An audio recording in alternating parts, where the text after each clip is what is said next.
Hi there everyone, welcome back to the channel. Palace review. Lost 3-0 to Leicester. First of all, apologies for no watch along. This is the reason. At last, hairdresser's open, fresh trim alert. And that's probably the highlight of my day, because I got back home just after kickoff, so I couldn't really start the stream. So again, apologies to anyone watching abroad or anything like that. I'm sorry if I've let you down there, but in the end of the day, it's probably a good one to miss, because my word, was that frustrating and boring. First half, dead first half from both teams. I think it's fair to point that out. It wasn't just us. I think Leicester were really poor and sloppy as well. Had a couple more chances than Palace. We didn't have any shots on target. We had one in the whole game. But we didn't look like testing anyone. And really, Leicester in the first half didn't look like testing a keeper either. Lineups, I was confused that Chiarte and Dan were dropped out of the team. Now, I understand rotating from Roy. What I don't understand is after a week, he would take Dan out of the defence, when obviously the goal against Burnley was, in the end, I think, Guaita's error.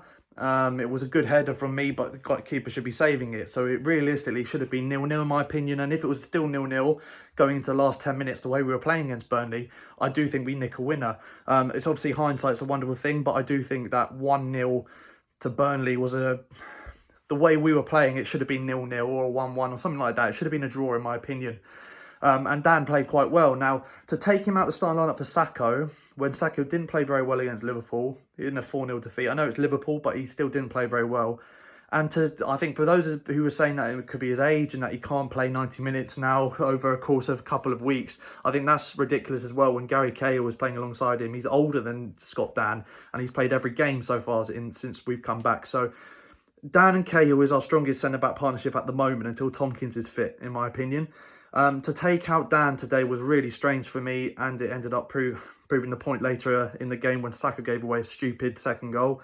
And yeah, that was weird. Chiarte was weird as well. Maybe it was a slight knock and he's still not 100%. Readable did play well though, and that was one positive. But again, I do think that the main errors we had in the game was our own errors. You know, it wasn't Leicester playing well today. That's the frustrating thing. They've won 3-0 and they didn't play very well at all. And obviously Palace didn't either, because we lost the game really put in a bad way. But first goal, we're looking at in the second half. Guaita, what are you doing, mate? You're in no man's land, and that's a comfortable one. It's not even like he's looking to just almost palm it away.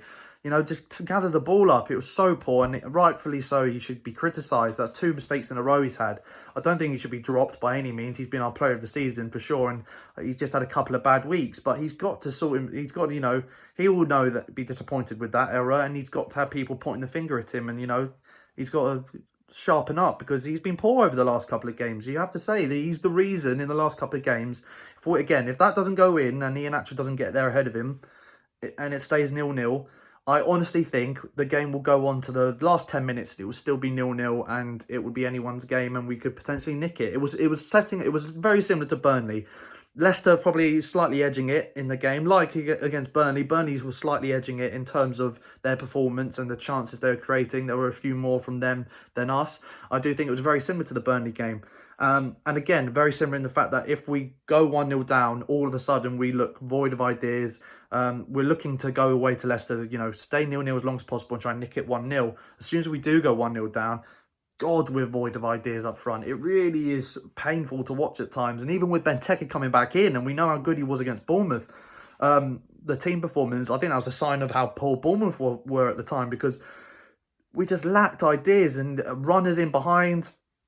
Benteke and Ward's first touches were so poor. There were so many bad first touches, you know, and it's frustrating. As poor as that, and again, as I say, as poor as that was, the game plan was working, and then we throw away a goal.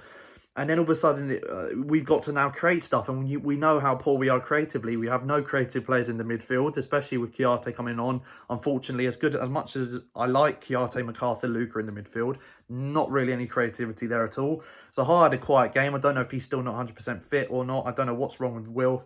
Ayew was quiet. Again, Leicester did, I have to say, Leicester defended well. But it wasn't like we were causing any problems, if you get what I mean. It's not like they had anything to defend. They were just standing there like, and we were like mannequins. There was no movement, no tempo. When the amount of times we had to turn around and play it back to the defence had so much of the ball for us because no movement in the midfield or attack. No one coming to get the ball. When we did get the ball, there were Leicester players pressing us really well. And, you know, we didn't even try to beat the press, really. There was no people coming and offer support.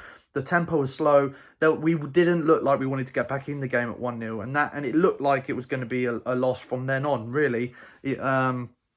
Then the second goal comes and the second goal kills the game. About 15 minutes to go. Sacco, what on earth are you doing? Cruyff turning it there. I love Sacco for his ball-playing abilities. He is our best ball-playing defender. He can pick out a pass, you know, split the midfield opposition line. He can play a pass through two lines, you know, the attacking the midfield line, and all of a sudden we're in. He can do that. The flip side is you have to then be prepared for stuff like that. He can put, you know, your heart's in your mouth all the time with Sacco. We've had it before in the past, but when it doesn't work out, you know, his little Cruyff turns and killer through balls. When it does get, you know, cancelled out, or he does that and slips, then all of a sudden you're going to get punished. And that's what happened. And Vardy getting his 100th goal, congratulations to him. Probably the easiest goal he'll ever have in his career. And that's game over from then on. And again, you know, Mitchell came on at one stage with 8 minutes to go. Got criticised Roy there. Why after, you know, when we're 1-0 down, don't you bring him on? You know, we're not going to get back into the game. Even when we went 2-0 down with 14, 15 minutes to go, he waited until 8 minutes to go to then bring on a youngster. Why not bring him on straight away when the game's done at 2-0? Just, there's little things like that, and everyone needs to take a look at themselves. I feel like we're on the beach at the moment. I think when we lost to Liverpool, and again, errors against Burnley and Leicester, the reason we've lost. Individual errors. I think, again, if Guaita gathers that ball, Sacco doesn't Cruyff turn and just lumps the ball up the pitch, we get a draw, or we potentially nick a win, or potentially Leicester nick a win. But that's beside the point. You know, I think we would get a point against Burnley and Leicester at the minimum if we don't do those individual errors. Problem is, we have done those errors, and I feel like now the players, every loss and every game without scoring that we have, the players are more likely to be like on the beach, you know, and it is frustrating as a fan to watch. But today was really poor, really, really poor. I know there's going to be a lot of people on social media, a lot of Palace fans like ranting and going and losing their heads, and understandably so, because we've had two performances where we've been lacklustre up front, and we've lost games that we probably shouldn't lose because the opposition didn't play well enough necessarily to warrant the win, but then again neither did we. So you've got to look at ourselves for that, and the individual errors, as I said, are the reason we've lost both these games. Disappointing, and we've got to pick ourselves up for a tough game against Chelsea coming up next, which is going to be interesting, and it'll be interesting to see which team Roy plays, but he's got to buck his ideas up, get some decent substitutions.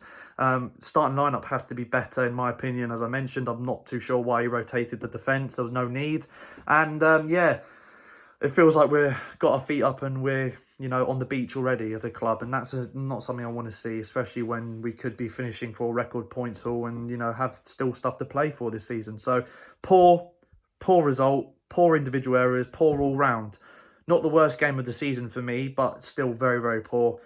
Hope you enjoyed this video, guys, as much as, oh, well, not a good one from us today.